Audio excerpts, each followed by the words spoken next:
Bien, mis hermanos, abra su Biblia en el Evangelio de Marcos, capítulo 14, versículo 12. Evangelio de Marcos, capítulo 14, versículo 12. Seguimos estudiando, ¿cierto?, el Evangelio de Marcos. Estamos en la última semana, ¿cierto?, en la vida, pasión, muerte y resurrección del Señor. Ya estamos casi terminando el Evangelio. Y hoy nos toca hablar, ¿cierto?, sobre el tema de la Santa Cena, esa cena que el Señor tomó con sus discípulos antes de ir al sacrificio de la cruz. Amén. Así que ahí mismo donde está, sentadito, ¿cierto?, le damos lectura y vamos explicando la palabra. Dice así la palabra del Señor: el primer día de la fiesta de los panes sin levadura, cuando sacrificaban el cordero de la Pascua, sus discípulos le dijeron: ¿dónde quieres que vayamos a preparar para que coman la Pascua? Y envió 2 de sus discípulos y le dijo: id a la ciudad y os saldrá al encuentro un hombre que lleva un cántaro de agua, seguidle. Y donde entrare, decid al señor de la casa: el maestro dice, ¿dónde está el aposento donde he de comer la Pascua con mis discípulos? Él os mostrará un gran aposento alto, ya dispuesto, preparad para nosotros allí. Fueron sus discípulos y entraron en la ciudad y hallaron como les había dicho y prepararon la Pascua. Y cuando llegó la noche, vino él con los 12, y cuando se sentaron a la mesa, mientras comían, dijo Jesús: de cierto os digo que uno de vosotros que come conmigo me va a entregar. Entonces ellos comenzaron a entristecerse y a decirle uno por uno: seré yo, y el otro: seré yo. Él respondiendo les dijo: es uno de los 12, el que moja conmigo en el plato. A la verdad, el Hijo del Hombre va, según está escrito de él, mas ay de aquel hombre por quien el Hijo del Hombre es entregado. Bueno le fuera ese hombre no haber nacido. Y mientras comían, Jesús tomó pan y bendijo y lo partió y les dio diciendo: tomad, este es mi cuerpo. Y tomando la copa, habiendo dado gracias, les dio y bebieron de ella todos, y les dijo: esto es mi sangre del nuevo pacto, que por muchos es derramada. De cierto os digo que no beberé más del fruto de la vid hasta aquel día en que lo beba nuevo en el reino de Dios. Amén. Amén. Hay que entender, ¿cierto?, el contexto histórico. En esos días, allá en Judea, ¿cierto?, en Israel, se estaban próximos a celebrar la Pascua, ¿ya? Usted recordará de que la Pascua es ese evento que recordaban los judíos cuando Dios sacó al pueblo de Israel de la tierra de Egipto. Cuando el Señor los sacó al pueblo de Israel, ¿cierto?, de Egipto, donde Israel estuvo cautivo, ¿cierto?, esclavizado 430 años, y Dios envió a Moisés a sacar al pueblo de allí. En la última de las plagas, Dios le dijo a Moisés que le compartiera al pueblo de que ellos debían buscarse un cordero, sin manchas, sin tachas, sin ninguna falla. Y ese cordero debían sacrificarlo, ¿cierto?, y con su sangre debían pintar los dinteles de las puertas. Debían pintar los marcos de las puertas, los marcos de la ventana, porque en la última plaga iba a entrar el ángel de la muerte, y la casa que no estuviera cubierta con esa sangre, el ángel pasaría y habría mortandad en los primogénitos. El pueblo de Israel obedeció, ¿cierto?, el mandato que Moisés le dio por medio del Señor, ¿cierto? Dios le habló a Moisés y se lo entregó a ellos, y ellos sacrificaron ese cordero. La cosa de que esa noche, ¿cierto?, en Egipto hubo una gran mortandad. Hasta el primogénito de Faraón falleció. Y entonces con esa plaga, el rey de Egipto, Faraón, echó al pueblo de Israel, y ellos ahí empezaron su travesía, ¿cierto? Y esta era una fiesta que el pueblo de Israel debía celebrar a perpetuidad, por siempre. Esta fiesta, mis queridos hermanos, era un símbolo, ¿cierto?, de lo que Cristo estaba próximo a hacer en esos días, en esa Pascua. Ese cordero que el pueblo de Israel por años sacrificó, y sacrificó ese cordero sin mancha, sin tacha, ese cordero simbolizaba a Jesucristo, nuestro Señor y nuestro Salvador. Él era ese cordero perfecto, sin mancha, sin pecado, sin tacha alguna, que iba a dar su vida por la humanidad para que su sangre, ¿cierto?, nos cubriera, nos lavara, nos limpiara, nos apartara para el Señor, nos consagrara para Dios, y para que la muerte, ¿cierto?, por así decirlo, la condenación, pasara por sobre nosotros y no nos hiciera daño, porque íbamos a estar cubiertos con la sangre de Cristo, es decir, vamos a estar redimidos en Cristo Jesús por esa sangre preciosa que el Señor derramó en la cruz del Calvario. Amén. Entonces, ese cordero simbolizaba a Cristo. De hecho, Juan el Bautista, ¿cierto?, usted recordará cuando inicia el Evangelio, Juan el Bautista, cuando ve a Jesús, dice: he ahí el Cordero de Dios que quita el pecado del mundo. Amén. Así que Cristo es ese Cordero. Bien. Y el Señor, ¿cierto?, para darle un recordatorio a sus discípulos de lo que Él iba a hacer, así como los judíos tenían su propia celebración, ¿cierto?, de la Pascua, del Cordero, el Señor quiso darle un recordatorio a sus discípulos, a la iglesia, sobre el sacrificio que Él iba a hacer ahí en la cruz del Calvario. Dice de que en la última noche, ¿cierto?, ya cuando Él estaba próximo a ser arrestado después de esta cena, el Señor reunió a los 12 discípulos, fue a un lugar, ¿cierto?, a una casa, un aposento alto, y bueno, ahí ocurrieron algunos eventos. Antes de eso, ustedes, si es que lo pueden leer en el Evangelio, ¿cierto?, de Lucas, de Juan, los apóstoles estaban peleando quién de ellos sería el mayor, el más importante. Y el Señor, ¿cierto?, para darle una lección a los discípulos, les lavó los pies antes de sentarse a la mesa. Y después, estando en la mesa, el Señor les dio un recordatorio de lo que Él estaba próximo a hacer en la cruz. Dice de que en un momento el Señor toma pan, lo parte ese pan y les da a todos un pedazo de pan. Dice, este es mi cuerpo, ¿cierto?, que por vosotros es partido, haced esto en memoria de mí. Después toma una copa de vino, ¿cierto?, y dice, esta es mi sangre que por vosotros es derramada, tomad de ella todos, ¿ya? Y entonces a este evento se le conoce comúnmente como la Santa Cena, la Cena del Señor, la Eucaristía también, ya no crea que nos vamos a poner católicos, pero se le pone así por un nombre en griego que significa acción de gracia. Eso significa Eucaristía, porque dice que Cristo tomando, ¿cierto?, la copa dio gracias.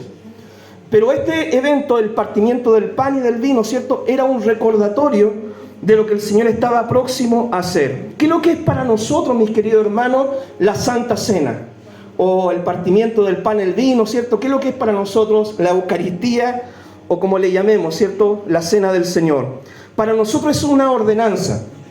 Ya en la Biblia nosotros encontramos por lo menos 3 ordenanzas. Hay algunas iglesias que celebran 2 ordenanzas, pero nosotros creemos en 3 ordenanzas.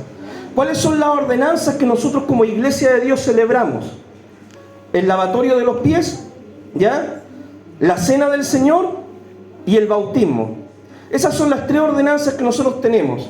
El lavar los pies, porque Cristo dijo, como yo lo he hecho, háganlo también ustedes los unos a los otros. Ahora en este tiempo nos hemos puesto más modernos, ¿cierto? Y ahora limpiamos solamente el calzado, porque entendemos el simbolismo, mi hermano, ¿ya? Que lo que era, que estamos dispuestos a servirnos los unos a los otros, a ayudarnos los unos al otro. Eso es lo que simbolizó Cristo, que Él vino a servir, siendo el mayor vino a servir, y Él se puso como un siervo a lavar los pies de los apóstoles, ¿ya? Entonces, tenemos la Cena del Señor, ¿cierto?, que es el partimiento del pan y el vino, y tenemos también el bautismo, ¿cierto?, cuando una persona entrega su vida al Señor. Dice la palabra, vayan, prediquen el Evangelio, todo el que creyere, ¿cierto?, sea bautizado en el nombre del Padre, del Hijo y del Espíritu Santo, enseñándoles que guarden todas las cosas que el Señor nos ha mandado. Estas 3 ordenanzas tenemos nosotros. Ahora, ¿quién puede participar, mis queridos hermanos, de lo que es la Cena del Señor? ¿Quién puede participar? ¿Será de que de repente estamos por celebrar la Cena del Señor, ¿cierto?, y va pasando alguien por afuera, vio luz, entró, y justo estamos en el momento de la cena y pasa acá adelante y llega y quiere tomar la Cena del Señor porque piensa que ese trozo de pan y el vino va a cambiar su vida de una forma mágica? ¿Será así? No, ¿ya? El Señor celebró la cena de su cena, ¿con quién? Con sus discípulos, ¿ya? Los discípulos eran aquellos que seguían al Señor, obedecían al Señor, se sometían al Señor. Entonces el primer paso para poder ser un discípulo del Señor, ¿cierto?, el primer requisito es entregar nuestra vida al Señor. Nosotros cuando recibimos a Cristo como nuestro Señor y Salvador, ese es el primer paso. Nos arrepentimos, aceptamos a Cristo y pasamos a ser hijos del Señor. Pero después el paso que nos une a la iglesia es el bautismo. Yo me bautizo, ¿cierto?, y ahora yo soy parte de la iglesia de Dios. Soy parte del cuerpo de Cristo, ¿cierto? Soy parte de la membresía universal, por así decirlo, de todos los cristianos que han entregado su vida al Señor. Entonces, ¿quién puede tomar la Santa Cena? Los discípulos, aquellos que han entregado su vida públicamente al Señor. Y también, ¿cierto?, aquellos que están, ¿cierto?, aptos en su vida espiritual para poder tomar la Santa Cena. Dice la palabra del Señor que nosotros no debemos tomar la cena indignamente. Ya eso la palabra del Señor lo enseña.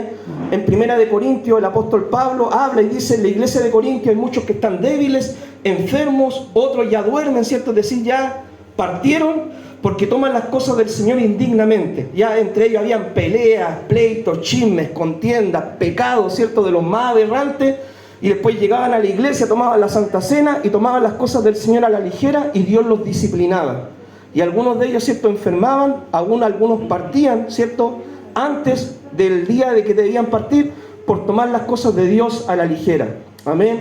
Entonces, si nosotros estamos mal delante del Señor, nosotros debemos analizarlos también, ser autocríticos y poder ver cómo está nuestra vida espiritual delante del Señor y no tomar las cosas de Dios a la ligera, ¿ya? Si, por ejemplo, yo estoy mal, mis queridos hermanos, y me toca coordinar, me toca predicar, ya me toca dar un estudio, me toca adorar al Señor, ¿cierto?, en la música, o en cualquier área de la iglesia me toca servir, o si yo como líder estoy mal, y yo sé que estoy mal, porque la palabra de Dios me lo dice, el Espíritu Santo me habla y me está diciendo constantemente, estás mal, estás en pecado, tienes que arreglar tu vida, yo caigo por lógica que uno tiene que abstenerse de algunas cosas, ¿cierto? Es mejor dar un paso al costado, arreglar esa situación con Dios, y cuando yo ya esté bien, ¿cierto?, poder retomar y hacer las cosas de una forma bien, ¿ya?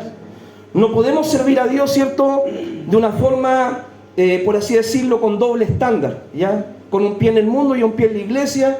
Acá gritamos aleluya, gloria a Dios y qué sé yo, y después nos vamos al mundo, fumamos, tomamos, hacemos lo que sea, y después venimos y tomamos la Santa Cena. Eso es tomar las cosas de Dios a la ligera, ¿ya? Para que usted me pueda entender. Ahora, ¿los niños pueden tomar la Santa Cena? Hoy en día hay muchas iglesias, ¿cierto? Yo he visto de que muchos pastores le dan la Santa Cena a todo, ¿ya? A todo el mundo. Vio entre el borrachito que está en la esquina, el drogadicto de la esquina, vio luz, entró, ¿cierto? Y le dan la Santa Cena y todo el tema, y después vuelven al mundo, la gente no persevera, no cambia. Muchas veces en la iglesia le dan la Santa Cena a los niños, ¿ya? Entonces la pregunta que debemos hacernos, mis queridos hermanos, es, ¿queremos que los niños no participen acaso de las cosas del Señor? Obviamente que no, ¿ya? No es esa la respuesta. Nosotros sí queremos que los niños participen en las cosas del Señor, pero todo tiene un tiempo, ¿ya? Todo tiene un proceso, todo tiene un tiempo. Y un niño no sabe discernir lo que es el cuerpo y la sangre de Cristo. Un niño, quizás si usted le pregunta, dime el plan de salvación, no le va a saber explicar el plan de salvación. Si yo le preguntara quizás a algunos de ustedes como adultos, deme el plan de salvación en 2 minutos, quizás no me lo van a saber explicar. Entonces, a eso se refiere la Biblia con tomar las cosas del Señor indignamente. Un niño, cuando crezca, cuando sea bautizado, cuando sea un discípulo obediente al Señor, obviamente va a poder participar en la cena del Señor. Todo tiene un tiempo. No es que uno sea negativo, o sea estricto, o sea cerrado, ¿cierto? Pero la Biblia dice que uno debe participar discerniendo, ¿cierto?, lo que está haciendo. No por caer bien, ¿cierto?, a los papás, o a la gente, o a los niños, ¿cierto? Uno va a hacer las cosas a la ligera, ¿ya? ¿Puede una persona del mundo, ¿cierto? Una persona, obviamente no estamos hablando con extraterrestres, usted entiende. Una persona no cristiana, ¿cierto?, no convertida, una persona que vio luz y entró, ¿cierto? ¿Puede una persona así, que llega, ¿cierto?, a un culto así por así, y estamos celebrando la Santa Cena, tomar la Santa Cena? No, ¿ya? Yo he escuchado pastores, ¿ya? Y yo difiero con muchos pastores en cuanto a esto, porque yo soy un pastor joven, ¿ya? Soy un pastor que ama al Señor, soy un pastor que no voy a hacer problemas, ¿cierto? Si usted se quiere teñir el pelo, o si usted quiere venir con pantalones o con falda, o si se quiere poner un aro, o si se quiere pintar los labios. Pero yo sí en una cosa soy estricto, en lo que la palabra de Dios me demanda, ¿ya? Y hay muchos pastores, por ejemplo, de que le dan la Santa Cena a medio mundo, ¿cierto? A todo el mundo. No importa si usted es convertido o no es convertido, si usted está en pecado o no está en pecado, no hacen un filtro para dar la Santa Cena, ¿ya? Entonces ellos dicen, no sé, es que un día, ¿cierto?, alguien mágicamente puede llegar y tomar la Santa Cena, eso le va a cambiar la vida. No, el que cambia la vida es Jesucristo. Es el que cambia la vida, el que transforma la vida del Señor. No el pan ni el vino. Eso es un símbolo de lo que Cristo hizo, ¿ya? Usted, es como si usted me dijera, no, pastor, póngame la mano encima, eso me va a cambiar la vida a mí. No, yo no puedo cambiarle la vida a usted. El que le cambia la vida es Jesucristo, ¿ya? Entonces, lo mismo. Si llega una persona así, ¿cierto? Obviamente esos son ordenanzas que nosotros tenemos para la iglesia, para los miembros de la iglesia. Y no son abiertas, ¿cierto?, para cualquier persona extraña que pudiera venir. Bien, podemos cambiar, ¿cierto?, los elementos de la Santa Cena para poder hacerlos más amigables al público. Por ejemplo, en vez de tomar pan, ¿cierto?, podemos poner, no sé, unas galletas cracker, podemos poner unas papas fritas, unas Lay's, ¿ya? Y en vez de tomar vino, ¿cierto?, podemos quizás poner una Coca-Cola, ¿cierto?, poner un jugo o suco de uva. Podríamos hacer eso, hermano, cambiar los elementos, porque para hacerlo quizás más amigable, ¿cierto?, a los hermanos, a la membresía, algo más moderno, ¿cierto? Y la verdad es que no, ¿ya? No podemos, ¿cierto?, cambiar los elementos de la Santa Cena, porque eso representa una verdad espiritual, ¿ya? El pan representa el cuerpo de Cristo, ¿ya? El vino representa la sangre de Cristo. El pan representa ese cuerpo del Señor que fue herido, molido por nuestras transgresiones, que fue golpeado por nuestros pecados y que Cristo entregó su cuerpo, ¿cierto? Entregó su vida en la cruz, ¿cierto? Dice la Biblia, Él fue herido, golpeado, ¿cierto?, por nuestras rebeliones y por sus llagas somos nosotros curados. Entonces el pan debe ser pan, ¿ya? El vino debe ser vino, ¿ya? Obviamente nosotros cuando servimos la Santa Cena no piense de que le vamos a servir un callo para que usted se lo mande entero y después, ¿cierto?, después salga hablando en lengua. No va a pasar eso. Obviamente nosotros cuando servimos la Santa Cena servimos un poquito, ¿cierto?, de vino, porque es para la ocasión solamente, ¿ya? Recordar lo que Cristo hizo, ¿ya? Entonces los elementos no los podemos cambiar. Debemos respetar los elementos, ¿cierto?, en las proporciones correctas.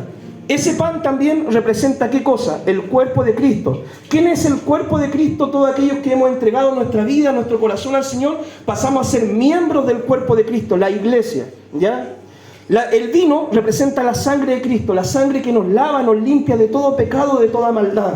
Esa sangre que Cristo derramó en la cruz del Calvario para limpiarnos de nuestros pecados, para redimirnos, para santificarnos, consagrarnos, apartarnos para el Señor, para justificarnos, ¿cierto? Ese vino representa esa sangre. Amén. Y esa sangre está vigente todavía el día de hoy. Si usted, por ejemplo, aún no ha entregado su vida al Señor, es una buena ocasión, ¿cierto?, para aceptar el sacrificio de Cristo. Aceptar, ¿cierto?, lo que Cristo hizo en la cruz del Calvario hace más de 2000 años para darnos salvación y vida eterna. Bien, ¿cuántas veces al año se puede celebrar la Santa Cena? La verdad es que la Biblia dice, hagan esto, ¿cierto?, en memoria de mí, y como que lo deja a nuestro libre albedrío. Todas las veces que nosotros queramos, podamos celebrar la Santa Cena. Hay iglesias, ¿cierto?, evangélicas también, que todos los domingos celebran la Santa Cena. Pero ¿qué es lo que ocurre muchas veces con esto? De que cuando uno lo hace muy recurrente, como que después pasa a ser algo más, ¿cierto?, dentro del servicio.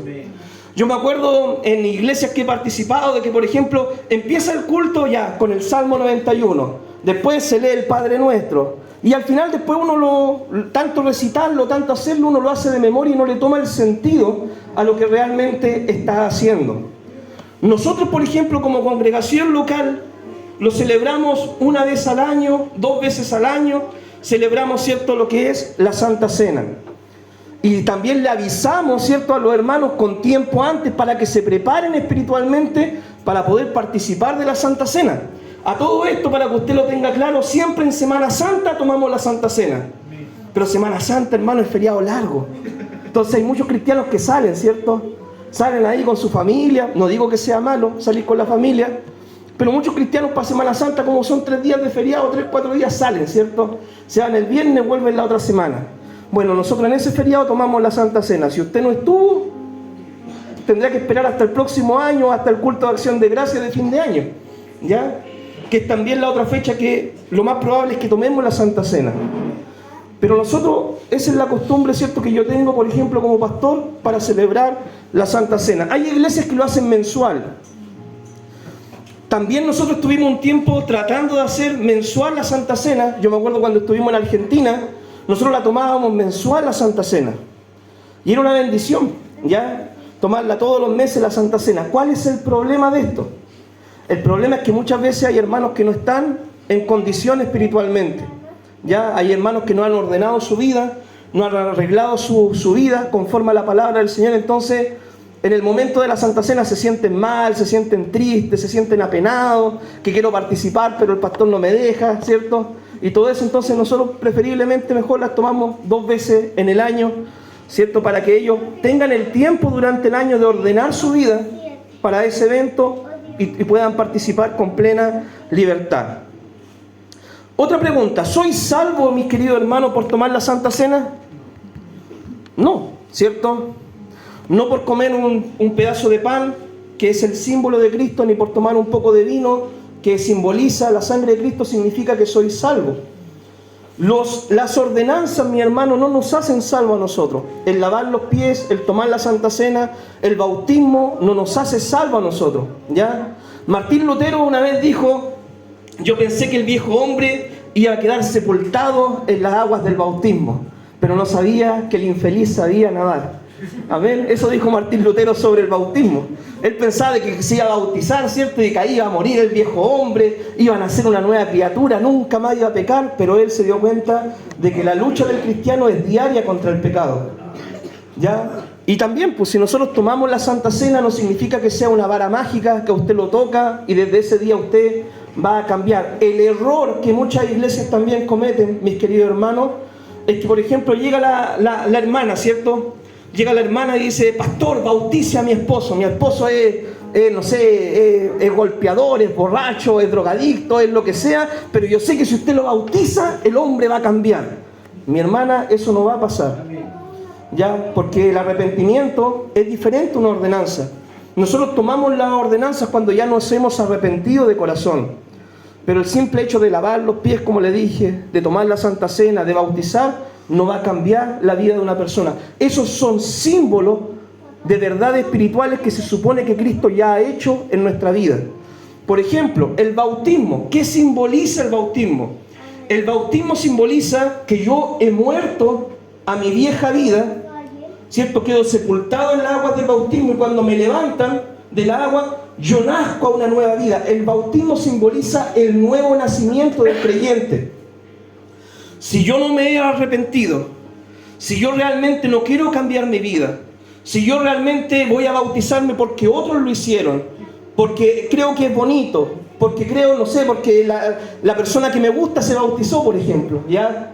O porque, no sé, ¿cierto? Porque se dio la ocasión o porque el pastor me dijo: ya, para trabajar en la iglesia tenés que bautizarte. Y yo voy al bautismo y me bautismo sin tener una noción clara de lo que es el bautismo, de lo que simboliza, ¿cierto?, el bautismo, de lo que la verdad espiritual que debería representar el bautismo, que yo muero a mi vieja vida mundana, pecaminosa, carnal, y ahora nazco una nueva vida en Cristo. Si yo no entiendo eso, el bautismo es simplemente un rito religioso, ¿ya?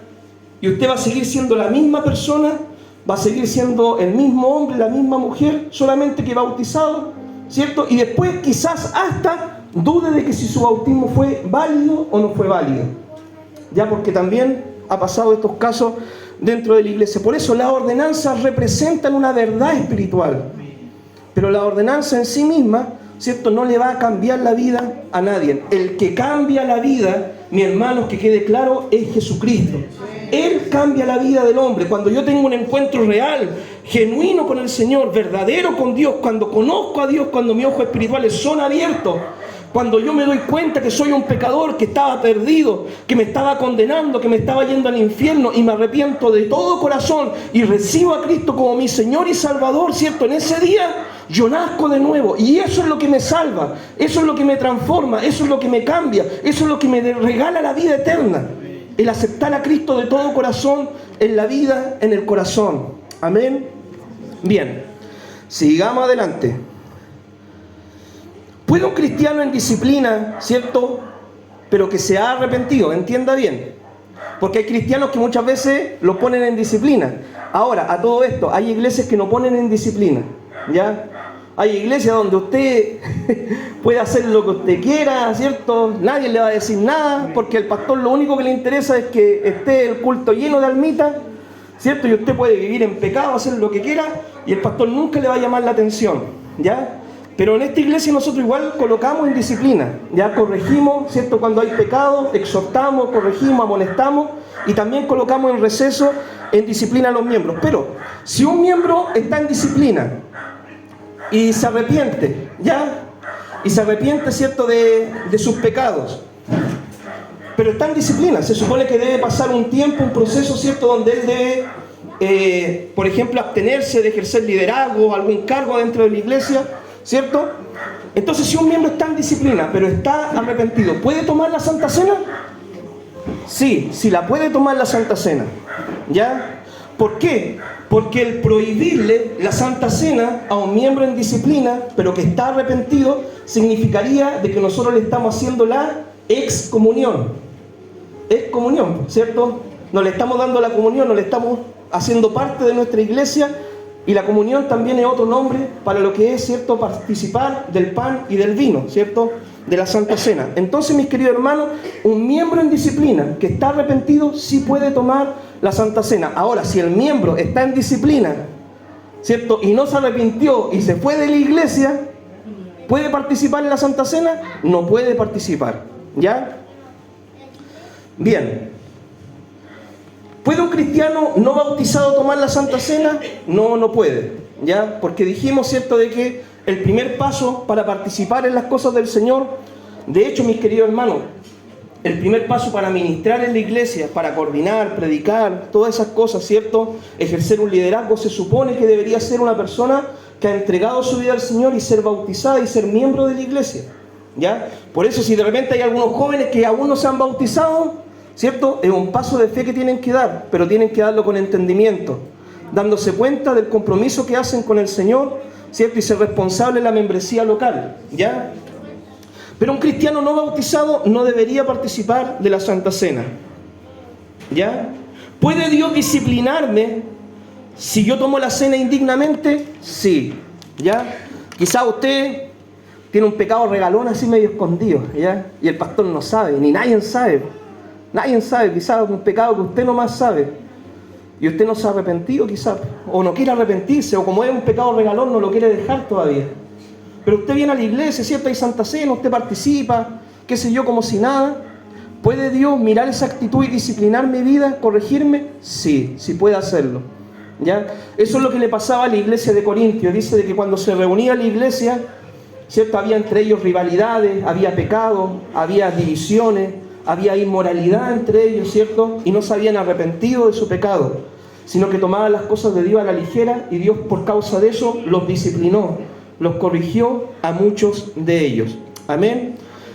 Así que en este pasaje, mis queridos hermanos, que acabamos de explicar, ¿cierto?, en Marcos capítulo 14, versículo 12 en adelante, que nos habla de la institución de la Santa Cena, lo que debemos recordar, ¿cierto?, lo más grande es el sacrificio de Cristo en la cruz.